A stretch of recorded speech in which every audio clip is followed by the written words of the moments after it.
Teología propia, clase 9, parte 1. Bueno amigos, llegamos finalmente a la última clase de este curso de Teología propia. Espero que les haya servido lo que aprendimos juntos hasta ahora, que el tiempo invertido en escuchar los audios y en pensar estas cosas o en preguntarse y en cuestionarse haya sido útil y de bendición para ustedes.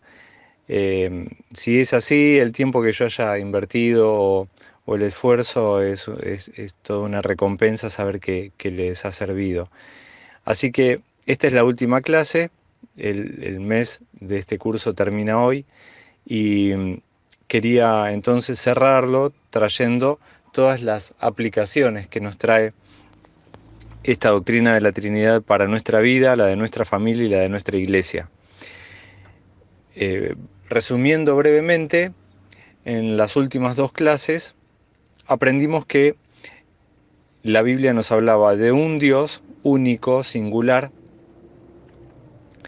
que se expresa a través de tres personas, en el que encontramos tres personas, a las que llamamos con diferentes nombres, pero principalmente con el nombre de Padre, una persona, Hijo, otra persona, y Espíritu Santo, otra persona. Esto, aunque fue insinuado en el Antiguo Testamento, antes de Jesús, recibió una revelación mucho más completa en el Nuevo Testamento. De todas formas, el Nuevo Testamento no nos definió la Trinidad como yo lo acabo de hacer, sino que nos fue dando pistas, indicios. Entonces fue tarea de los cristianos, de la Iglesia, después de escrito el Nuevo Testamento, pensar cómo era esta relación entre las personas y cómo un Dios existía desde siempre y para siempre en tres personas. Esto siempre representó un misterio, una verdad mucho más elevada que lo que cualquier mente humana puede entender, y por eso no hay ninguna forma de definirlo y entenderlo completamente. Y por más que creemos nuevas palabras para expresar esta verdad, por más que lo formalicemos y en algunos casos lo digamos de una manera que resulta casi ininteligible para cualquier persona que no sea un experto en teología, de todas formas tenemos que saber que ningún ser humano, por muy capacitado o preparado o por mucho que haya estudiado el ser de Dios, es capaz de entender de lo que finalmente estamos hablando. Esto permanece para siempre como un misterio. Y el hecho de que por momentos nos resulte tan difícil contar acerca de esto, fue motivo para que muchas veces se haya intentado simplificar la teología de la Trinidad o la doctrina de la Trinidad. Pero al simplificarla, por lo general, se cometen varios problemas y es sobre todo negar algún pasaje bíblico. Entonces la teología de la Trinidad o la doctrina de la Trinidad lo que trata de preservar es el testimonio de todo el texto bíblico.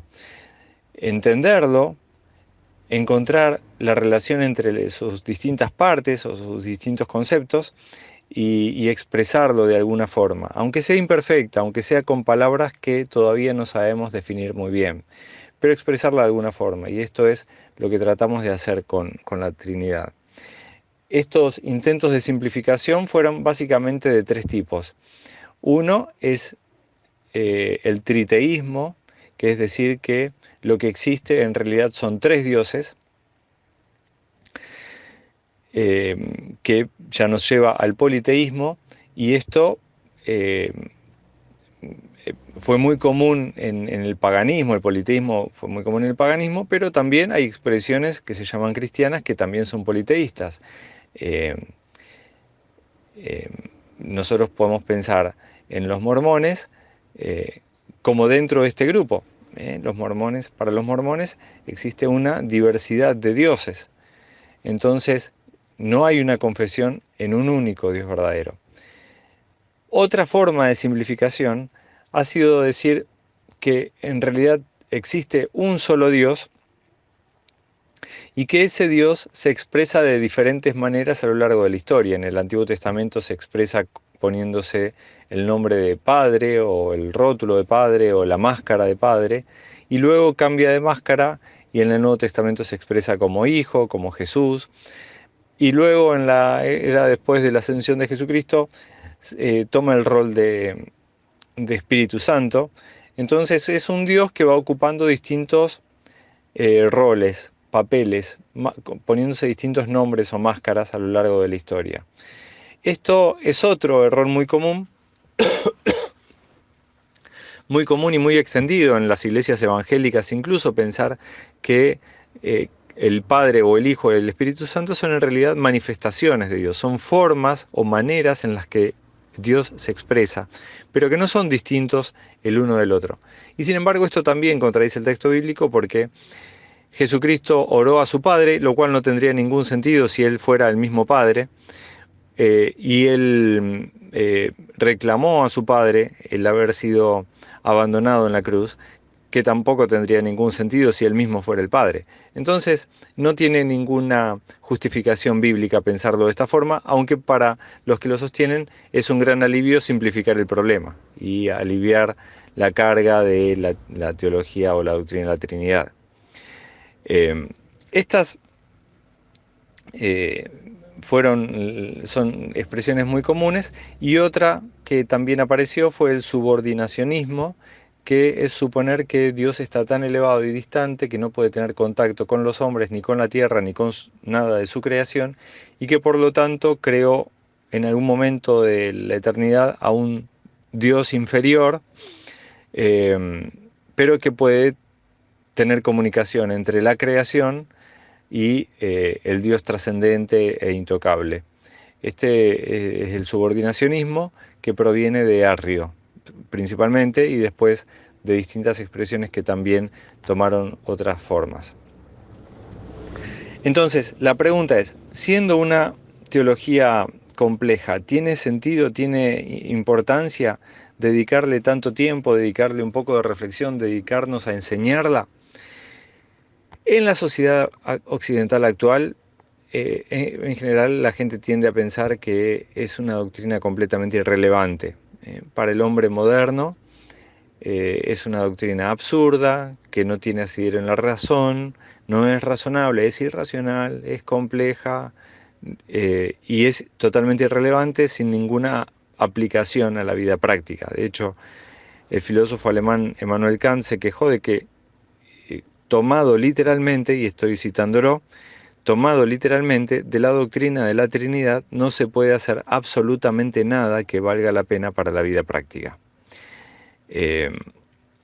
Entonces, en general, para la gente es una doctrina que no tiene mucha importancia y que representa un obstáculo cada vez que queremos presentarle a Dios a las personas que todavía no creen. Y sin embargo, lo que nos proponemos hacer a través de esta última clase, la clase 9, es mostrar cómo la Trinidad tiene una trascendencia fundamental para nosotros como cristianos, para nuestra familia, para nuestra iglesia y sociedad. La última clase, lo que estuvimos explorando es cómo la Trinidad transforma completamente nuestra manera de ver el universo, la creación, de ver nuestras relaciones, quiénes somos nosotros como personas, como seres humanos, y nuestra relación con los demás. Lo que me propongo ahora es que en los distintos audios, en las distintas partes de esta clase, ver a la Trinidad como el Dios eterno que se da a sí mismo, y luego ver qué implicación tiene un Dios que se da a sí mismo para nosotros, que estamos hechos a imagen de Dios, y finalmente cómo la comprensión de que Dios se da a sí mismo debe afectar, modificar nuestro concepto de la iglesia local y su papel o su misión en el mundo. Así que a continuación de esta parte que fue introductoria o de revisión, vamos a ver en la segunda parte la Trinidad como el Dios eterno que se da a sí mismo.